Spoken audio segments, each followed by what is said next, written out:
Good morning, good afternoon, good evening, you lovely people, whichever one it is for you. Welcome back to Lilywhite Lane. I hope that you're all having a really good day and weekend, wherever you are in the world, and whatever you are planning to get up to. Now, big game tomorrow for the boys as we're set to travel to Selhurst Park to take on Crystal Palace. It doesn't matter the form they're in, it's always a tough away ground to go to, even tougher under the lights, so thankfully it's a Sunday afternoon, but as I say, it's still going to be difficult nevertheless. But it's a chance for Spurs to make it 8 wins in 9. And excluding the Brighton game, that would be a phenomenal run of form considering the bad results we were getting at the beginning of this season. After that Arsenal game, I was questioning whether I back this manager or not, whether I can get behind this project or not. But since then, as I say, excluding the Brighton game, which was definitely a reminder that we can cock it up at any time, and this is Tottenham, we've been playing some really good football. And finally, the stats are actually matching what we're seeing on the pitch, as I say. We've been playing well most of this season, controlling games, as I say, but we haven't been getting the results. Recently, again, apart from the calamity at Brighton, the 15 minutes of madness in that second half where we conceded the 3 goals, or 17 minutes, whatever it was, we've been really, really good, and the stats have been matching it. And I've noticed certain things, especially over these last, as I say, 9 games. Or 8 games since the Arsenal game, that are very different to not just the beginning of this season, but the whole of last season under Ange Postecoglou. And these things make you ask the question, are Spurs improving? And if the stats continue matching, as I say, what we're seeing on the pitch, are we going to start to climb the table? Are we going to be contending with the big boys? I don't think we're going to win the league this season. I don't think we can necessarily contend for the league. But as I say, if the stats do continue matching the facts, we continue picking up wins, as I say, we can climb that table. In the Europa League, we can easily get through to the knockouts. We can get a result against Manchester City and go through to the next round of the Carabao Cup. And I wanted to come on here and point out certain things that I've noticed differently, especially over these last 8 games. The first thing, as I say, I mentioned this in a video the other day, Kulusevski in the number 10.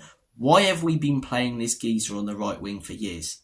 He played on the right wing for Juventus. They moved him to the 10 position. Ronaldo said he's one of the best number 10s he's ever played with.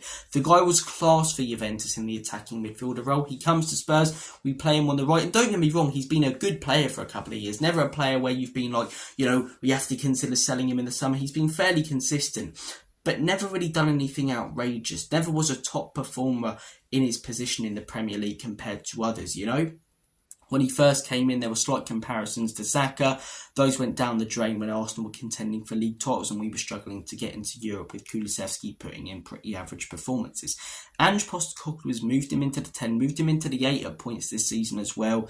And it's really made our midfield unpredictable because defences don't know what to do when Kulusevski's on the pitch, because he drifts right, then he starts to drift left, as I say. He uses his body to beat players and take them out of the move. He's so hard to defend against, especially when you've got players like Maddison as well, causing a threat for opposition sides. You've technically, got 4 or 5 actually very dangerous attacks when you've got the front 3 and Maddison and Kulusevski on there. But as I say, Ange didn't really play him in the 10 last season. He played him, I think, in the 8-1 game against Aston Villa, but I can't really remember him playing in the midfield last season.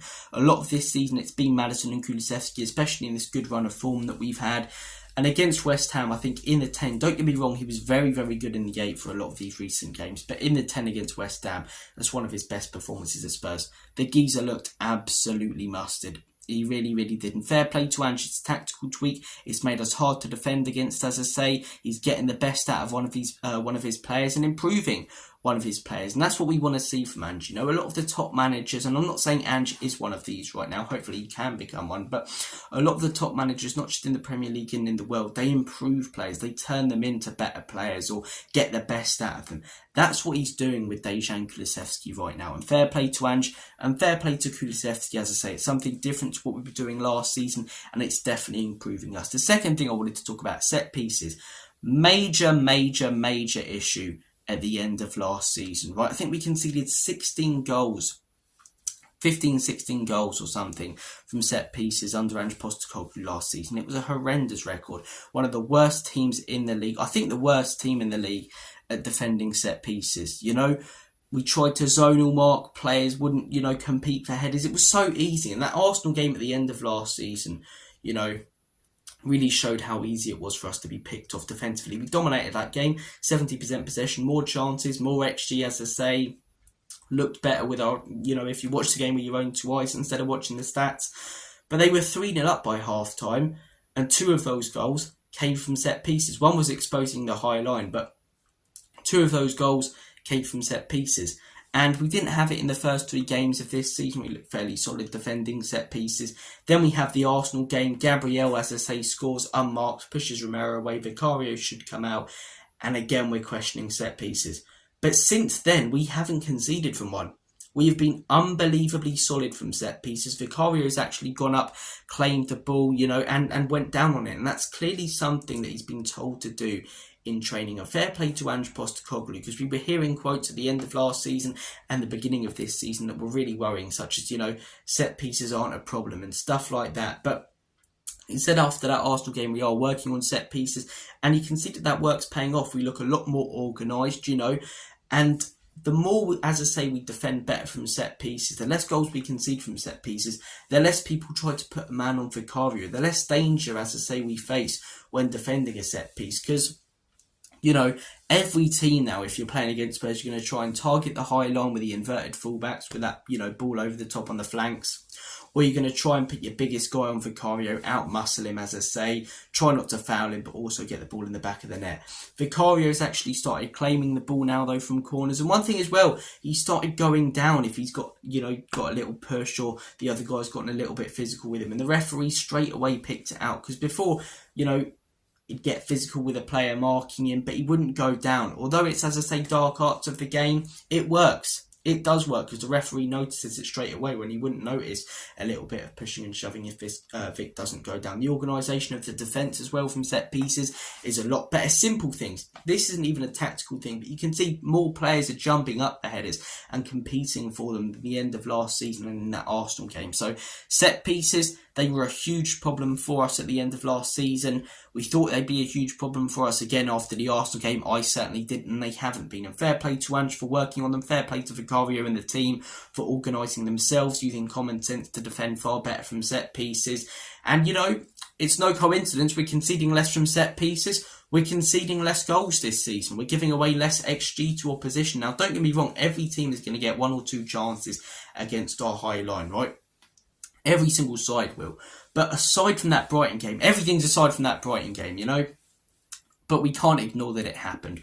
We capitulated, and it was a real reminder that can happen any time at Spurs. And there's still a long way to go in this project if it's going to be successful at the club anyway, which at points at the end of last season and the beginning of this season, I wasn't sure of. But as I say, aside from that Brighton game, we've been outscoring the opposition, and we've not been conceding loads. We've not been conceding 2 or 3 every game and having to win the game by 4 or 5, For example, Thursday, 1-0 from Spurs. One of the, only 1-0s I've seen under Ange Postecoglou, but we managed the game quite well. We dropped the line back a little bit in the second half. That's something else as well, I think defensively we've slightly improved this season, not only because of set pieces, but because of little tactical tweaks, just dropping that line back a small bit, Because last season, we were like what Barcelona are doing this season, without the quality of player and without it being trained in. So the offside trap wasn't working, 9 times out of 10, and we were being exposed like a porn star, to be honest. So, look, I think the high line's getting less exposed.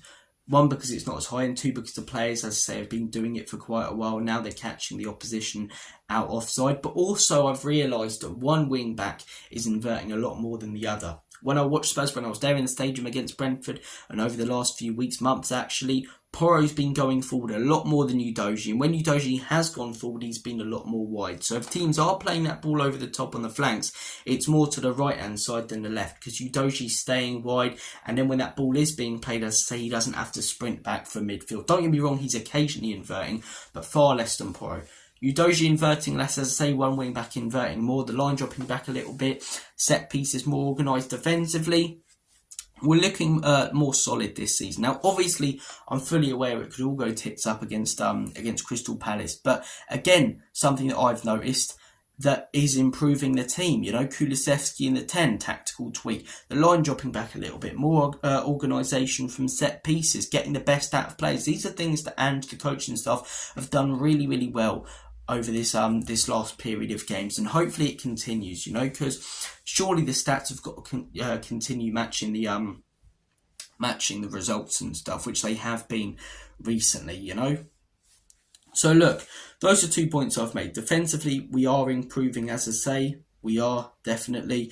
We're having slightly less possession this season. I think 61 compared to 62. So we can't really go, you know, like Arsenal, for example, a massive drop-off in possession. And we're doing it and we're managing games better, because we're not. But the West Ham game showed me, as I say, that, you know, we can win games comfortably without possession. Because at the beginning of this season, we had like 70% possession in every game, like the Newcastle one, for example, and even the Arsenal one. But the West Ham, I think we had like 54, 1-4-1 in that second half where we had less of the ball, we were countering them more. We looked more dangerous. So hopefully that's something that the manager can be consistent with. Fingers crossed, eh? But look, the third thing as well, we are creating more chances and we are scoring more. Last season we had an XG of 1.95. This season an XG of 2.25. Yes, are we only technically doing it against the bottom half of the table teams? Yeah. Do we need to do it against the top teams for me to be completely convinced that we are this goal scoring machine and that Angie's going to get it right and, you know, be unbelievably successful at Spurs?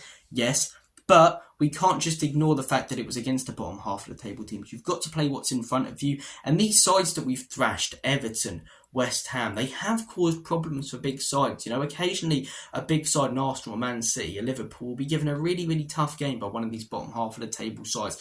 We're wiping them aside. We're destroying them. We're battering them. Obviously, again, this could all change tomorrow. I'm hoping that it doesn't. But the Everton game, yes, Everton were crap, but you've got to put 4 past them, and we did. Man United, were they bad? Yes, but we took advantage of it, of them. We were clinical. We took our chances, and we created chances, you know.